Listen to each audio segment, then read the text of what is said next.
નમસ્કાર મિત્રો, 30 દિવસમાં હાર્મોનિયમ શીખો સિરીઝનો આજે 17મો દિવસ છે। આજના વિડીયો લેસનમાં આપણે એક સાદી એટલે મધ્યમ લેવલની ધૂન શીખીશું। તો વિડીયોમાં અંત સુધી બને રહેજો। સાથે સાથે ચેનલ ઉપર પહેલી વખત આવ્યા હોય તો ચેનલને સબસ્ક્રાઈબ કરવાનું ભૂલતા નહીં। તો મિત્રો, આજે આપણે એક સરસ મજાની ધૂન છે મધ્યમ લેવલની, શ્રી રામ જય રામ જય જય રામ, આપ સૌએ સાંભળી જ હશે। તો આ ધૂનને આપણે હાર્મોનિયમ ઉપર વગાડવાનો પ્રયત્ન કરીશું। આગળના બધા જ વિડીયોની અંદર આપણે ખૂબ સારું એવું નોલેજ મેળવ્યું હતું। હાર્મોનિયમમાં ફિંગર પ્રેક્ટિસ કેવી રીતે કરવી, સાથે સાથે એની સ્પીડ કેવી રીતે વધારવી, આપણે ઓક્ટેવની પણ માહિતી મેળવી છે। આ બધા જ વિડીયો આપણી ચેનલ ઉપર ઉપલબ્ધ છે, ના જોયા હોય તો જોઈ લેજો। તો ચાલો શરૂ કરીએ। આજનો ટૉપિક છે મધ્યમ લેવલની ધૂન આપણે શીખવાની છે। એમાં જે ધૂન લેવાના છે આપણે એ ધૂનને હું સૌપ્રથમ તમને સંભળાવું, પછી આપણે એના નોટેશન જોઈએ। શ્રી રામ જય જય રામ, શ્રી રામ જય જય રામ, અયોધ્યાના રાજા રામ, શ્રી રામ જય જય રામ, શ્રી રામ જય રામ। તો છે ને સરસ મજાની ધૂન। તો આ ધૂનને આપણે નોટેશન સાથે શીખીએ। તો મિત્રો, પહેલી લાઈન છે શ્રી રામ જય જય રામ,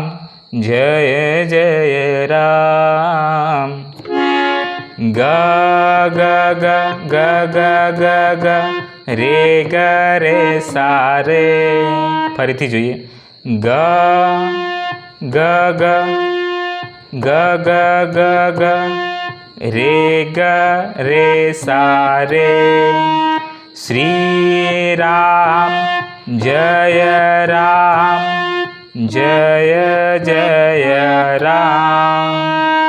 ગ શ્રી રામ ગ ગ જય રામ ગ ગ ગ ગ જય ગ જય રે સા રામ। ફરીથી લાઈન જોઈએ, ગ ગ ગ ગ ગ ગ ગ રે સા રે, શ્રી રામ જય રામ, શ્રી રામ।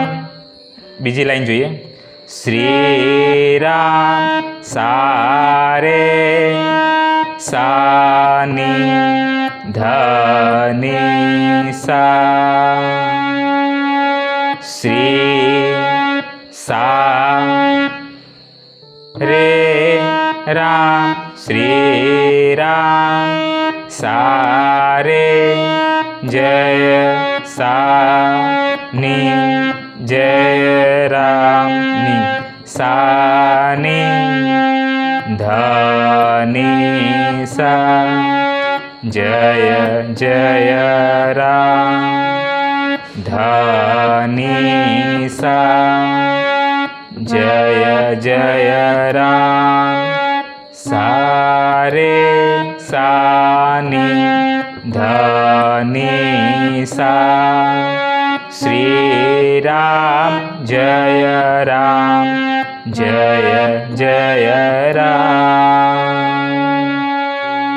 તો મિત્રો, આ રીતે આ ધૂન વાગે છે। ફરીથી એક વખત આખી ધૂન જોઈએ, ગ ગ ગ ગ ગ ગ ગ રે સા રે સા ની ધ ની સા, ગ ગ ગ ગ ગ ગ ગ રે સા રે સા ની ધ ને સા. તો મિત્રો આ છે સરસ મજાની મધ્યમ લેવલની ધૂન જે તમે સ્વરોનો ઉપયોગ કરીને વગાડતા શીખી શકશો. એમાં સા, રે, ગ. નીચે મંદ્ર સપ્તકમાં ની, શુદ્ધ ની અને શુદ્ધ ધ. બરાબર. એટલે 1, 2, 3, 4 ને 5 સ્વરોની અંદર આ ધૂન કમ્પ્લીટ થઈ જાય છે. તો આઈ હોપ કે તમને આ વિડીયોમાં ખૂબ સરસ રીતે પ્રેક્ટિસ મળી હશે. આ રીતે તમે પ્રેક્ટિસ કરશો તો આ ધૂનને વગાડતા આવડી જશે. તો મિત્રો આગળના વિડીયોઝની અંદર આપણે ફિંગર પ્રેક્ટિસ કેવી રીતે કરવી, હાર્મોનિયમનો પરિચય તેમજ હાર્મોનિયમને લગતા ઘણા બધા એપિસોડ્સ આપેલા છે, વિડીયોઝ આપેલા છે. તો આ બધા જ વિડીયો જોઈ લેજો અને ચેનલ ઉપર પહેલી વખત આવે તો ચેનલને સબસ્ક્રાઈબ કરવાનું ભૂલતા નહીં. હવે આ ધૂન વગાડતા આપણે 3 બાબતોનું ધ્યાન રાખવાનું છે. પહેલાં તો સ્વર સાચો હોવો જોઈએ, એટલે કે સ્વરને આપણે શોધવાનો છે, સાચો સ્વર શોધવાનો છે. આગળના વિડીયો લેસનમાં એટલે કે ડે 16માં આપણે ડે 15માં આપણે જોઈ ગયા કે કોઈ પણ ગીત, ગરબો કે ભજન એ હાર્મોનિયમ ઉપર કેવી રીતે શોધવું. આ વિડીયો ના જોયો હોય તો વિડીયોને વોચ આઉટ કરી લેજો, એટલે કે જોઈ લેજો. બરાબર. તો પહેલું છે સ્વર સાચો હોવો જોઈએ. બીજું છે આંગળીઓની ચાલ સરળ હોવી જોઈએ. ફિંગર પ્રેક્ટિસનો વિડીયો આપેલો છે, એ વિડીયો જોઈ લેજો. ત્યારબાદ લય જળવાઈ રહે એનું ધ્યાન રાખવું જોઈએ.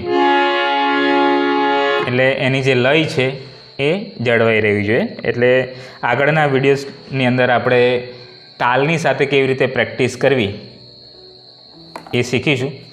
તો આજનો વિડીયો તમને પસંદ આવ્યો હોય તો વિડીયોને લાઇક, શેર અને કોમેન્ટ કરી દેજો. સાથે સાથે ચેનલ ઉપર પહેલી વખત આવ્યો હોય તો ચેનલને સબસ્ક્રાઈબ કરી દેજો. આપણા વિડીયોને હાઈપ આપી દેજો. અને જો તમારે હાર્મોનિયમ શીખવું હોય તો નીચે વોટ્સએપ નંબર હાઇલાઇટ થાય છે, એ વોટ્સએપ નંબર ઉપર તમારી ડિટેલ મને મોકલી આપજો. ખૂબ જ ટૂંક સમયની અંદર આપણે ઓનલાઈન હાર્મોનિયમ ક્લાસીસ શરૂઆત કરવાના છે. તો આપણી ચેનલ સાથે જોડાયેલા રહેજો. ખૂબ જ નજીકમાં, ખૂબ જ ટૂંક સમયની અંદર એની અપડેટ તમને મળી જશે. તો મિત્રો આજના વિડીયોમાં બસ આટલું જ. ફરી મળીશું એક નવા વિડીયોમાં નવા ટૉપિક સાથે. ત્યાં સુધી જય હિન્દ, જય ભારત.